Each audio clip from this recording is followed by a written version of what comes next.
सरगर्मी की ओर अग्रसर है। जैसा कि आपको पता है कि हमारा फर्स्ट जो DITs होते हैं, जो टेस्ट होते हैं, वो अभी अभी ख़त्म हो रहे हैं और बच्चे टेस्ट के बाद जो नेक्स्ट वीक है उसके लिए अवेलेबल है। हम चाहते हैं कि सभी बच्चे एक साथ मिल करके अच्छी तरह अपना सहयोग दें, एक साथ मिल करके खेलें कूदें, क्योंकि ये जो कामरेडरी वाली है बात, ये बहुत ज़रूरी है। आपस में खेलना, प्रतिस्पर्धा करना और एक दूसरे से कम्पीट करके उनसे आगे निकलने की जो होड़ है, ये कहीं ना कहीं आपको पढ़ाई में भी बहुत अच्छा सहयोग देती है। जहाँ तक बात थी टेक फेस्ट की, तो हमारे पास जो विवेका टेक फेस्ट है, आपको ये जानकर बहुत आश्चर्य होगा कि हम इवन रोबोट्स की प्रतियोगिता लगा रहे हैं, उसके ऊपर ड्रोन्स का कंपटीशन कर रहे हैं और ये एक हाईली सोफिस्टिकेटेड टेक्नोलॉजी है। हमारा उद्देश्य हमेशा यह रहा है कि जो कॉम्प्लिकेटेड टेक्नोलॉजिकल कॉन्सेप्ट्स हैं उनको किसी गेम या किसी सरलता ऐसे माध्यम से बच्चों को बताया जाए जिससे कि वो इंटरेस्टेड हों और इसमें आगे रिगरस मेहनत करने के लिए तैयार है। तो जैसा हमारे पास L&T IBM के अपने अपने लैब्स हैं जहाँ पर हम बच्चों को AI का हुनर देते हैं, AI की ट्रेनिंग देते हैं, उसी के साथ साथ हम यहाँ पर ऐड करते हैं अपना रोबोटिक्स के रिलेटेड गेम्स, चाहे वो फुटबॉल हो या रोबोकॉप हो या उसी तरह से हमारे ड्रोन्स की कंपटीशन। तो ये कहीं ना कहीं दोनों एरियाज़ को ले जाकर मर्ज करता है और ये बताता है कि we are committed to our technological excellence. साथ के साथ हमें हर्ष हो रहा है आपके साथ शेयर करते हुए कि जो इस समय दिल्ली में महाकुंभ हो रहा है, AI का महाकुंभ आपके संज्ञान में होगा माननीय प्रधानमंत्री जी से, तो वहाँ भी हमारी फैकल्टी और हमारे स्टूडेंट्स वहाँ रिप्रेजेंट कर रहे हैं, वहाँ जो स्टॉल्स वगैरह में कि क्या वो काम कर रहे हैं, किस स्टार्टअप्स पे काम कर रहे हैं, किन विधाओं पे काम कर रहे हैं। तो पूरे देश के नहीं, विश्व के स्तर पर भी हमारे स्टूडेंट्स और हमारी जो फैकल्टी है वहाँ पर इस चीज़ को रिप्रेजेंट कर रही है। उसको गवर्नर मैम ने उसकी संस्तुति दी, उनको सेलेक्ट किया गया and then in Delhi they are really representing it. तो कोई भी ऐसी विधा हो वहाँ पर हमारे बच्चे कभी पीछे नहीं। मेरे संज्ञान में नहीं कि लखनऊ के किसी और कॉलेज से या यूनिवर्सिटी से ऐसे परिवार से इस तरीके का रिप्रेजेंटेशन दिल्ली में हो रहा हो। एक नई चीज़ आपको बताना चाहूँगा कि उत्तर प्रदेश के अंदर जो माननीय मुख्यमंत्री जी द्वारा संचालित प्रोग्राम बनाया गया है जीरो पॉवर्टी, जहाँ तक हमें अति पिछड़े अति गरीब लोगों तक पहुँचना है, पहुँच करके उनको आइडेंटिफाई करना है, चिन्हित करना है और उन तक सरकार की जो 22 योजनाएं हैं उनको पहुँचाना है। आपको ये जानकर बहुत खुशी होगी कि श्री रामस्वरूप मेमोरियल यूनिवर्सिटी एक इकलौता निजी विश्वविद्यालय है जो इस मुहिम में माननीय मुख्यमंत्री जी के साथ इस देश की जो हमारी प्राथमिकताएं हैं, जो गरीबी उन्मूलन, उनके साथ खड़ा हुआ है। आज शाम को 4 बजे माननीय chancellor sir engineer Pankaj Agarwal, मैं खुद सर के ऑफिस में और वहाँ जो योजना भवन है ऑलरेडी फिक्स किया जा चुका है कि we are signing an MOU for गरीबी उन्मूलन। तो जीरो पॉवर्टी प्रोग्राम का विश्वविद्यालय इकलौता निजी विश्वविद्यालय होने की तरफ अग्रसर है,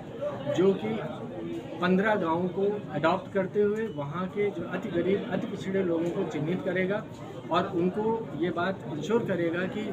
सरकारी योजनाएं जो उन तक अभी शायद नहीं पहुंच पाई हैं उनको आगे लेकर के जाए। और यही एक प्रयास हमारी मैनेजमेंट का हमेशा से रहा है कि इतना बड़ा विश्वविद्यालय है, इसलिए हमारी सोशल रिस्पॉन्सिबिलिटी भी उतनी ही ज़्यादा बढ़ जाती है। जो सामाजिक सुरक्षा हमारे गरीब अति पिछड़े लोगों को मिलनी चाहिए, उसके अंदर विश्वविद्यालय अपना योगदान सतत देता रहेगा, चाहे वो किसी कानूनी प्रक्रिया में उनकी मदद करना हो, ज़मीन जायदाद खेती उनको चिन्हित करने में उनकी मदद करना हो, या उनको किसी तरीके का जो सरकारी योजनाओं में उनको बेनिफिट नहीं मिल पा रहा है या सरकारी तंत्र वहाँ तक नहीं पहुँच पाया है, उन सब मामलों में उनको मदद करना, उनको आगे ले जाना। आपको बताया जा चुका है, जैसे ही माननीय मुख्यमंत्री जी ने आह्वान किया कि हर एक विश्वविद्यालय को एक स्पोर्ट्स, एक खेल अडॉप्ट करना चाहिए, हमने इमीडिएटली वॉलीबॉल को एक खेल के रूप में अडॉप्ट किया। वहाँ पर आज विश्वविद्यालय में विश्व स्तर की वॉलीबॉल का कोर्ट बनाया गया है और हम चाहेंगे हमारे विश्वविद्यालय से और लखनऊ, बाराबंकी और उत्तर प्रदेश से देश के जो भावी प्लेयर्स हैं, जो चैंपियंस हैं विश्वविद्यालय में, वो आगे की तरफ जाए। चाहे प्रदेश की कल्चरल फेस्टिवल पहली बार ऐसा है कि ग्रुप में यूनिवर्सिटी और कॉलेज दोनों एक साथ कर रहे हैं, नहीं तो अलग अलग सप्ताह में होता था, लेकिन ये सोचा गया कि ये उचित मौसम है और एक साथ ही हम आपके सामने प्रस्तुत हों, क्योंकि है तो एक परिवार ही,